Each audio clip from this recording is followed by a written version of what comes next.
बिस्मिल्लाहिर्रहमानिर्रहीम। अस्सलाम वालेकुम स्टूडेंट्स, कैसे सब लोग ठीक हैं। आज हम इस वीडियो में क्वेश्चन नंबर 17, 18 और 19 को डिस्कस करने जा रहे हैं।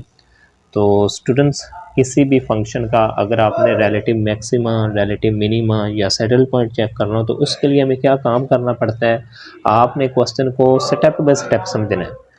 फर्स्ट स्टेप के अंदर आपने फंक्शन का पार्शियल डेरिवेटिव निकालना होता है एक्स के लिहाज से और पार्शियल डेरिवेटिव निकालना होता है वाई के लिहाज से। फिर सेकंड स्टेप के अंदर आपने जो पार्शियल डेरिवेटिव निकाले होते हैं उन्हीं को ज़ीरो के इक्वल पुट करना होता है, वहाँ से हमें ना क्रिटिकल पॉइंट मिलता है। ठीक है। फिर थर्ड स्टेप के अंदर जब आपने ना क्रिटिकल पॉइंट निकाल लिया होता है तो उस क्रिटिकल पॉइंट के ऊपर आपने फंक्शन के सेकंड पार्शियल डेरिवेटिव निकालने होते हैं। ठीक है। और जब आपने सेकंड पार्शियल डेरिवेटिव निकाल लिए एट अ क्रिटिकल पॉइंट तो फोर्थ स्टेप के अंदर आपने फार्मूला यूज़ करना होता है और वहाँ से हमने ना डी की वैल्यू निकालनी होती है। तो जब आपको डी की वैल्यू मिल जाती है तो डी की वैल्यू या तो ज़ीरो से बड़ी होती है या ज़ीरो से छोटी होती है या ज़ीरो के इक्वल होती है। तीन केस हैं। तो हर केस के लिए ना अलग होता है कि फंक्शन या तो रिलेटिव मैक्सिम है या रिलेटिव मिनिम है या सैडल पॉइंट है। ठीक है। तो देखें जी, हम ना स्टेप बाय स्टेप क्वेश्चन को समझेंगे। तो क्वेश्चन नंबर 17 को हम सॉल्व करते हैं। ये देखें, ये क्वेश्चन नंबर है 17, क्वेश्चन नंबर है। तो इस फंक्शन का आपने ना फर्स्ट स्टेप के अंदर पार्शियल डेरिवेटिव निकालना है एक्स के लिहाज से और पार्शियल डेरिवेटिव निकालना है वाई के लिहाज से। तो देखें, ये मैंने निकाल लिया है। इस फंक्शन का ना पार्शियल डेरिवेटिव मैंने एक्स के लिहाज से निकाला है तो हमारे पास आ रहा है E raise to power X sine Y. इसी तरह मैंने पार्शियल डेरिवेटिव निकाला है वाई के लिहाज से तो ये आ रहा है। अब अगले स्टेप के अंदर मैंने इन्हीं पार्शियल डेरिवेटिव को ना ज़ीरो के इक्वल पुट कर देना है। ये देखिए, मैंने जो पार्शियल डेरिवेटिव निकाला है एक्स के लिहाज से उसको मैंने ज़ीरो के इक्वल पुट कर दिया है और यहाँ से ये वाली इक्वेशन मिली हमें। और हमें ना इस चीज़ का पता है कि E raise to power X जो है ना ये कभी भी ज़ीरो के इक्वल नहीं होता। ये एक्सपोनेंशियल फंक्शन जो है ना ये कभी भी ज़ीरो के इक्वल नहीं होता। ठीक है। तो अगर ये ज़ीरो के इक्वल नहीं है तो इसका मतलब है साइन वाई फिर ज़ीरो होगा ना। ये देखें, sine Y is equal to zero. Okay. और आपने यहाँ से y की वैल्यू निकालनी है तो एक ना स्टेप मिसिंग है। कैसे मिसिंग है कि आप ना इस साइन को उठा के राइट हैंड साइड पर शिफ्ट कर दें तो ये बन जाएगा साइन इनवर्स ऑफ ज़ीरो। तो उसके लिए y की वैल्यू हमें मिलती है n पाई। ठीक है। इसी तरह जो y के लिहाज से पार्शियल डेरिवेटिव निकाला है उसको भी ज़ीरो के इक्वल पुट किया और हमें पता है E raise to power x ये ज़ीरो नहीं है तो कॉज y ज़ीरो होगा। तो इसके लिए y की वैल्यू ये वाली मिल रही है। ठीक है। तो स्टूडेंट्स, हमें ना दोनों y की वैल्यू मिली है, x के कोई भी वैल्यू नहीं मिली। तो इसका मतलब ये है कि हमारे पास ना इस फंक्शन का क्रिटिकल पॉइंट ही नहीं है, क्रिटिकल पॉइंट नहीं मिल रहा। ठीक है। अगर क्रिटिकल पॉइंट ही नहीं मिल रहा तो इसका मतलब है ना तो इस फंक्शन का रिलेटिव मैक्सिम है, ना रिलेटिव मिनिम है और ना ही सैडल पॉइंट है। ठीक है। तो इसको आप ना पढ़ लीजिएगा। ठीक है। इसके लिए क्रिटिकल पॉइंट नहीं मिलता हमें। तो ये देखें, उसने लिखा हुआ है since we did not find any critical point the function f of x y is equal to e raised to power x sin y has no relative maxima, minima or saddle point. Okay. इसी तरह से question number 18 है। ठीक है, ये वाला question है। Okay, ये फंक्शन दिया हुआ है तो इसका पार्शियल डेरिवेटिव निकालें आप। ये देखें, x के लिहाज से मैंने निकाला तो y cos x आ रहा है और y के लिहाज से निकाला तो साइन x आ रहा है। अब अगले स्टेप के अंदर इन्हीं को ज़ीरो के इक्वल पुट कर दें।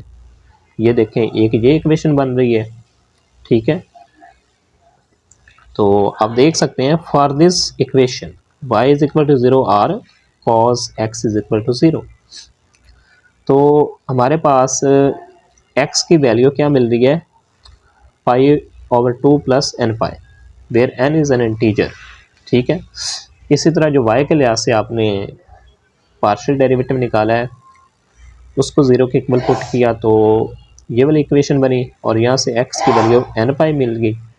ठीक है, तो आप देख सकते हैं क्रिटिकल पॉइंट, हमें क्रिटिकल पॉइंट ये वाला मिल रहा है, देखें n पाई कॉमा 0, ये क्रिटिकल पॉइंट है। ठीक है, तो स्टूडेंट्स इस क्रिटिकल पॉइंट के ऊपर हमने सेकंड पार्शियल डेरिवेटिव निकालने हैं। अब ये देखें,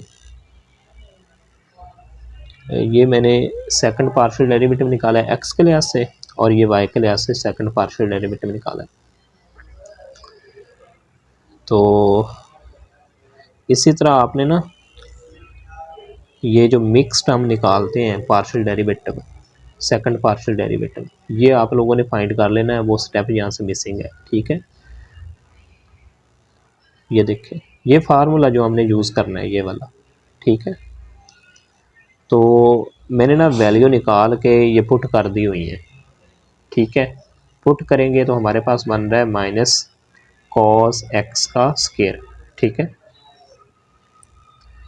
और अब देख सकते हैं डी की वैल्यू हमें मिल रही है -1, इसका मतलब है डी लेस है 0 से।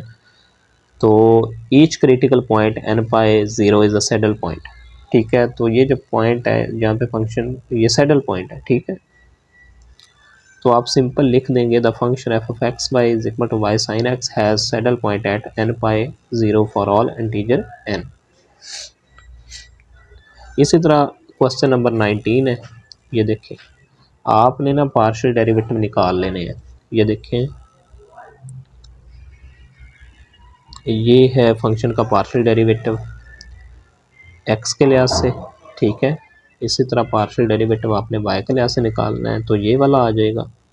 अब इन्हीं को 0 के इक्वल पुट करें। ये देखें, मैंने जो x के लिहाज से पार्शियल डेरिवेटिव निकाला है उसको 0 के इक्वल पुट किया और यहाँ से ये वाली इक्वेशन मिली।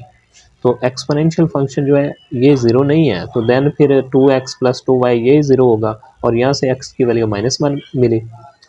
इसी तरह जो y के लिहाज से आपने पार्शियल डेरिवेटिव निकाला है इसको भी 0 के इक्वल पुट किया और यहाँ से हमें y की वैल्यू 0 मिल रही है।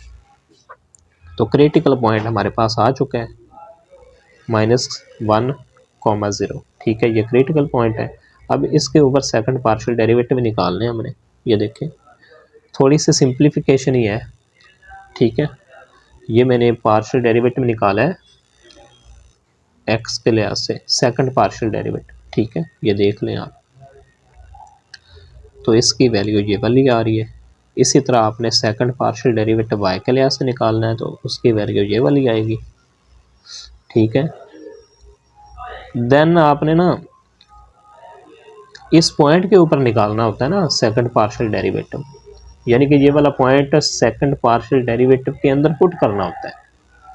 ठीक है, x की जगह पर आपने -1 पुट करना है, y की जगह पर 0। तो पुट करेंगे ना तो इसकी ये वाली वैल्यूज़ आ जाएंगी। ठीक, ये देख लें आप। ओके, और फिर हमने फार्मूला यूज़ किया है, सारी वैल्यूज़ पुट कर दी हैं, तो हमारे पास आ रहा है -4/e⁻², ये लेस है 0 से, क्योंकि माइनस में है ना, इस वजह से ये ऑलवेज लेस होगा। तो आप कह सकते हैं कि हमारे पास ये जो पॉइंट है ये सैडल पॉइंट है। ठीक है ना, तो स्टूडेंट्स अगर आप लोगों को हमारी वीडियो अच्छी लगती है तो वीडियो को प्लीज़ लाइक करें और चैनल को लाजमी सब्सक्राइब करें। Thank you for watching. अल्लाह हाफिज़।